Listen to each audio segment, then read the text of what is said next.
Fox 11 has your all-access pass as the Packers get ready to start their playoff run, and former Packers president and CEO Mark Murphy led the team for many of those Green Bay-Chicago matchups in the past. Pretty amazing. Mark joins us now live on the phone to talk about this history of the rivalry between the teams, looking ahead to tomorrow night's game. There's so much going on. Mark, thanks so much for joining us.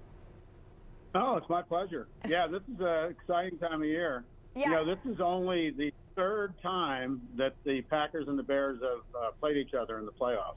That is hard for me to believe. It is so hard to believe. The last time you were there, Mark, what are your memories of that game, January 2011? What was the atmosphere like? What were the fans like?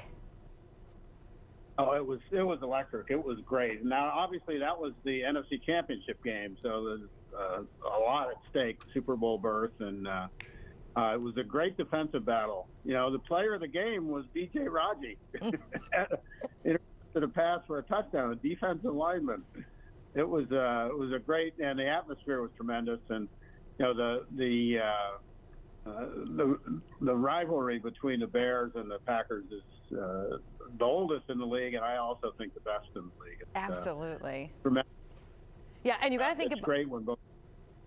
Yeah, and B.J. Raji's, his dance moves, they were pretty good too. I'm hoping a lot of Packers dance moves, we'll be seeing some of those. You know, Mark, let's talk about this meeting that's going to be happening tomorrow, the third time, like you said, between the Packers and Bears for the playoffs. But they've played each other in 34 days, which is pretty unusual. So how does that change this rematch that's going to be happening in Chicago tomorrow? Yeah, that's a great question. You know, this is very rare to have 3 games against the same opponent in such a short period of time. The Packers have outplayed the Bears, I think, in both games, and kind of a freak. The first game was actually kind of back and forth, and the second game, the Packers had a big lead, and obviously things kind of fell apart at the end. But give the Bears credit.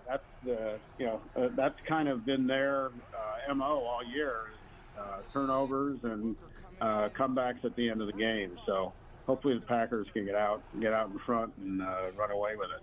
Any similar storyline?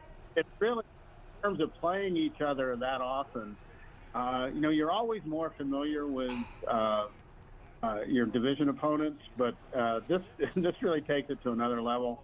The other thing that obviously changes a lot is injuries and what players may or may not be available.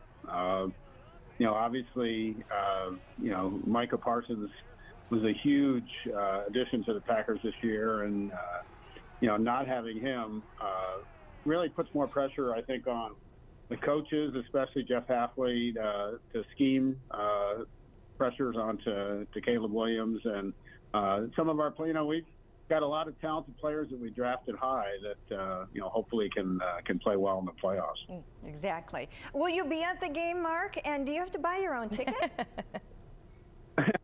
I am going to the game, and I do have to buy my own tickets, and boy, are they expensive in Chicago. But no, I'm looking forward to it. The other thing I was going to say, so they played each other twice in the playoffs, 1941 and then the 2010 season. And in both situations, the team that won the game went on to win the NFL championship.